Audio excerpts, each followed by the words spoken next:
hurtful and corrosive. That's how the Prime Minister has responded to footage shown by this programme. Last night we broadcast this undercover investigation which went inside Nigel Farage's Clacton campaign. Hello. Hiya. How are you doing? All right? Good luck. I'm fine. It included a Reform UK canvasser making these remarks about Rishi Sunak. We got him. What's good is he? You tell me, you know, he's just wet. What, Sunak? Useless. Mr. Sunak, visiting a school today, gave an unusually emotional response. He said he had a duty to call out racism and felt he needed to repeat the words, which many will find highly offensive, to make his point. Yeah, well, my two daughters have to see and hear Reform people who campaign for Nigel Farage calling me an effing packy. It hurts and it makes me angry, and I think he has some questions to answer. And I don't repeat those words lightly. You know, I do so deliberately because this is too important not to call out clearly for what it is. What's your name, fella? Andy. Andy. The Prime Minister said seeing Reform campaigners using racist language and opinion, seemingly without challenge, raises questions about the party that Nigel Farage leads.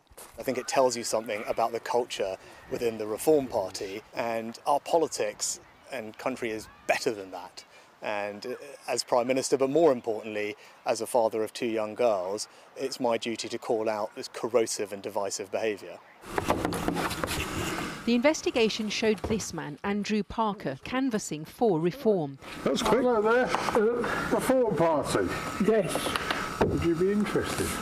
He was filmed saying mosques should be turned into pubs and that migrants should be shot. We've got D11 here, not a place near Dover, army recruitment. Get the young recruits there, yeah, with guns on the beach, target practice, just shoot them. That's what the Greeks done. You know about that, you know, the Greeks shot us. Today, Essex Police told us they are assessing the footage. In a statement, they said, "We're aware of comments made during the programme and we're urgently assessing them to establish if there are any criminal offences." Thank you, Nigel. Nigel Farage has always dismissed accusations that his politics are populist and divisive. He's described offensive language used by some Reform candidates as banter. But after the reaction to last night's broadcast, he admitted the footage was horrible and said Mr. Parker had been dismissed. Do you apologise to the Prime Minister? It was horrible. That's not quite an apology, is it? You can't go. How much further can I go? Of course, this is an apology. It was horrible. However, today, Mr. Farage was taking a different approach. This guy is a set-up. I have no doubt about it. And remember, the stakes are very high. No, the stakes are very high here. Set up by whom? Well, I don't know who. I don't know whether he was paid or not, but there's something wrong. Who would pay him? There's something, well... Mr. Farage was referring to this online profile in which Mr. Parker says he's an actor, and he suggested the canvasser was playing a character during our filming. However, Mr. Parker himself told several reporters today that he hadn't been paid by anyone. He confirmed that acting was a small sideline and that he was a property developer. And he told this programme he had had no idea he was being filmed and that he had never met our investigator. This is evidenced in the undercover footage. I deal in property. Oh, OK. Right. I know Nigel. Oh, do you? Right. Yeah, I met him in a restaurant in London. Yeah. About 2 years ago. Yeah. In Clacton, we recorded members of Farage's inner circle. They included Rob Bates, a senior Reform campaigner. Our footage clearly shows it was Mr. Bates himself who randomly assigned our investigator to Mr. Parker, introducing them for the first time. Yeah, that'd be great, yeah.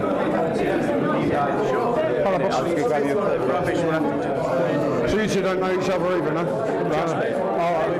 Have you guys not got anyone? Do you want to come with me? Yeah, don't I? Yeah, I've got a car, BMW, brilliant. Let's go. Yeah. Mr. Parker was not known to or paid by Channel 4 News. When they went out canvassing, Mr. Parker made numerous unprompted remarks, including about Muslims. Sick, mate, sick mother. It's a cult. I tell you what, if you don't know about Islam, it's the most disgusting cult out.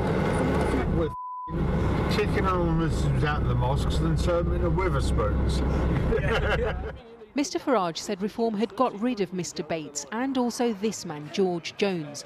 He's a veteran of UKIP and the Brexit Party who had been running events for Mr Farage. This is the shit I'm talking about. That is outrageous. We filmed Mr Jones making these remarks about an Essex police car which drove by bearing a Pride rainbow flag. You see that degenerate flag on the front bonnet? What the old Bill doing promoting that crap? He's about catching nonsense, not promoting it. You have to ask the question why so many people who are supporting reform seem to be exposed in this particular way. It's for a leader to change his or her party to make sure the culture is right. Mr Farage has dismissed those criticisms about his leadership and the culture some say is allowed in his party, saying the mainstream media are trying to stitch reform up. And on screen now, a list of all the candidates standing in the Clacton constituency. Well, Nigel Farage will shortly arrive in Birmingham for a question time event with the leader of the Green Party. Our reporter Andrew Mishra is there. Andrew. Well, Nigel Farage, we think, is due to arrive here any moment now for a BBC Question Time event that is taking place in the building behind me. As you'll be able to see, there are also some anti-racism protesters who have gathered here this evening. We've spoken to a couple of them in the last few minutes and they mentioned the investigation about Reform UK that we broadcast on Channel 4 News yesterday. They have been chanting about Nigel Farage. In fact, I think you can hear some of them chanting about him now, saying, "Shame on you." Mr Farage is due to face 30 minutes of live studio questions from the audience here, as is the co-leader of the Green Party. Highly likely, you feel, that Mr Farage will be asked about the behaviour of those within and associated with the party he leads. Andrew Mishra. Well, with me here now, two former directors of communications at Number 10, Alistair Campbell, who served under Tony Blair, and Sir Craig Oliver, who spent 5 years in the job for David Cameron. Craig, that clip of Rishi Sunak has a power to it and a sort of a vulnerability that we haven't seen before in this campaign. Yeah, well, look, first of all, well done, Channel 4 News, for actually exposing this. I think it's a great piece, and when I saw it last night, I thought you've done an extraordinary job. And I think you're absolutely right. I think most decent people looking at that and looking at Rishi Sunak and seeing that he's genuinely upset. I believe every word he says. You know, he said, look, I've got daughters. I want them to live in a country where they don't have to listen to this kind of nonsense. So, yes, I think there's a vulnerability there. And I think all decent people, however they're going to vote next week, will feel that. But, Alistair, do you think this makes a difference to the campaign? Well, it should do, but you're seeing that Nigel Farage is doing what the Trumpian-style politicians always do, inventing this nonsense about it's an establishment plot trying to bring him down. Bizarrely, I've spoken to two of the candidates in Clacton this week, the Tory and the Labour candidate, and they are getting some really, really unpleasant treatment from Nigel Farage supporters. It's no surprise to anybody that Nigel Farage attracts deeply unpleasant people into his inner circle and then plays the sort of, again, the Trumpian game of pretending to speak for ordinary people, pretending to speak for people whose lives are really difficult. The guy has got to be called out for who and what he is, and I agree with Craig. I think you did a great public service in showing, because Nigel Farage is a very clever communicator, he's a very clever politician, he doesn't talk about policy, he talks about process. He's doing it again today. And I think what you're seeing is that he stands for something that is very dangerous and very reprehensible in this country. And he should have called these people out before and made sure they've got no place in his party. But, Craig, when it comes to calling it out, people are also saying, well, hang on, Rishi Sunak, your biggest donor, Mr Hester, used very offensive, equally offensive racist language about Diane Abbott. Other members of the Conservative Party have been accused of stoking racism as well. So, why are you just calling this out? Well, look, I mean, that's certainly right that there have been issues around that. I don't think there's been anything as direct as seeing somebody who's so closely associated with another leader using that kind of language. But no, I wouldn't defend any of that stuff. But do you think this puts anyone off? is the point. Yeah, look, I think that there is a hardcore of about 7, 8, 9% of the public who will vote Reform, and they're hardcore Reform voters. What's interesting about this is we saw polls where that they were challenging the Conservative Party. They were up to around 19%. I think that 10%, there's a bit of an issue here. The Putin stuff's a problem. I think this race stuff's a bit of a problem. And I think that the squeeze that Reform was putting on the Conservative Party, there's actually a bit of a reverse squeeze because of the Putin stuff, and I think probably because of this too. More broadly, going into the last few days of this campaign, where is Labour now, do you think? I mean, they've kind of resisted all the calls, including from people like Craig, to put more flesh on the bones of their plans. There is a plan, though, isn't there? Well, there's definitely a plan to win the election, and it seems to be going according to plan. Look, I think that where Labour are is in a place where, you know, the polls have not shifted. They're looking pretty strong. I think Keir Starmer's actually done a very good and very disciplined campaign. However, my big worry is complacency and apathy. And it is this idea that if the public are just constantly hearing, you've got the UK decides, that the UK has already decided and it's all over by the shouting, people won't come out to vote. So what I think Labour has to do in the last few days, one is run a huge get-out-the-vote operation, logistically. But secondly, in all the communication they do, to emphasise the change that Labour are going to represent. And that then is the way to make people sort of, you know, go to the polling booth with a spring in their step. They're going to get rid of the worst government we've ever had, and they're going to bring in change. And Craig, I mean, we saw the new Tory tactic of surrender. Don't surrender to Labour. Doesn't work. Is that going to work? No, I think it might around the edges. I think one of the problems is that throughout this campaign, the Ming Vase strategy of carrying the vase across the floor, the problem with it is it's just all been a bit dull and a bit boring. And if I were the Labour Party, I'd be worried about turnout. I'd be worried about dipping below 40% and getting a majority of 200. A lot of people looking at them going, hang on a minute, you might get fewer votes than Jeremy Corbyn got and get a majority of 200. And then where's the mandate? Where is the mandate? What have they said? What have they done? Right. Well, I mean, I'm delighted to say we've been joined by Sonia Soda, who's a former Labour advisor and now a journalist and commentator. We were hoping to have you at the beginning of this discussion because we were starting to talk about Nigel Farage and the Reform Party, but I think traffic got the better of you. I wanted to ask you about Rishi Sunak's use of the P word. Very deliberate. He explains why he's using it deliberately. You know, it's the first time I can think of seeing a Prime Minister or a national leader use language like that. What is its power or not?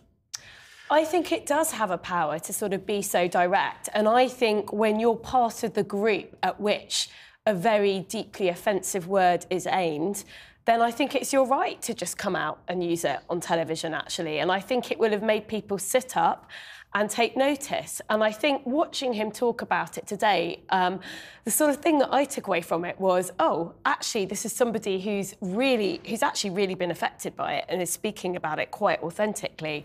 So I think it had a power. Do you think it changes the way we see him? Because I looked at it and thought, I feel almost as if this is the first time I've seen the real Rishi Sunak in this campaign. I had a similar feeling. I was like, wow, I'm actually listening to somebody who's been very emotionally affected by something and is speaking with, as I said, authenticity about it. I think the question for him, though, and perhaps you've already discussed this, is hopefully this will make him reflect, because obviously the Conservative Party has had its own issues with a donor like Frank Hester, for example, what he said about Diane Abbott, which was that he said that, you know, he looked at Diane Abbott and it makes him want to hate all black women.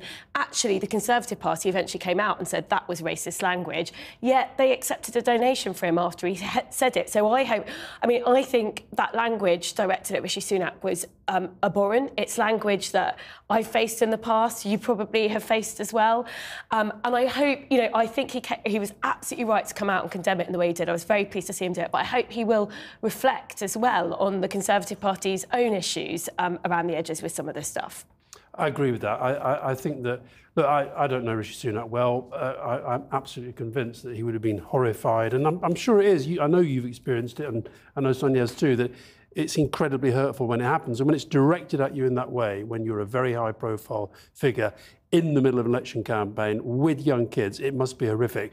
But I think also he cannot get away from the fact that this Frank Hester thing, I thought at the time, it was absolutely disgusting that they would not give that money back and that they wouldn't call it out for what it was.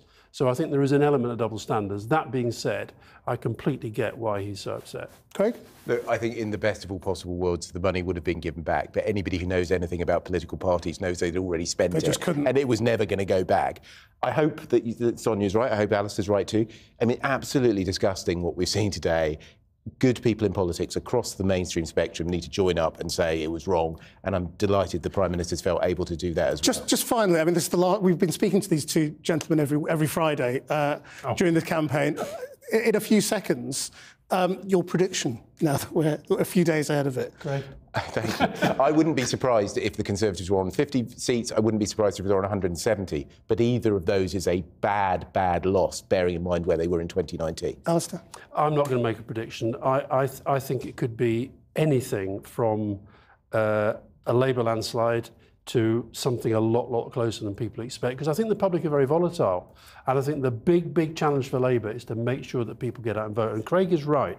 If they don't get a good share of the vote, as well as a majority, then the mandate becomes weaker. So it's all about inspiring people, motivating people, the don't knows, the undecideds, to get out and say, I'm going to be part of this change. And as you've joined us, have you got a prediction, a number? I would say, I think we're looking at a healthy majority, although I wouldn't be surprised if it isn't quite as big as some of the more positive MRPs are saying. But I completely agree with Alistair. I think the messaging from Labour is, don't believe the polls, you've got to get out there and vote. Nothing's quite in the bag yet. Sonia Sodak, Craig Oliver, Alistair Campbell, thank you all very much.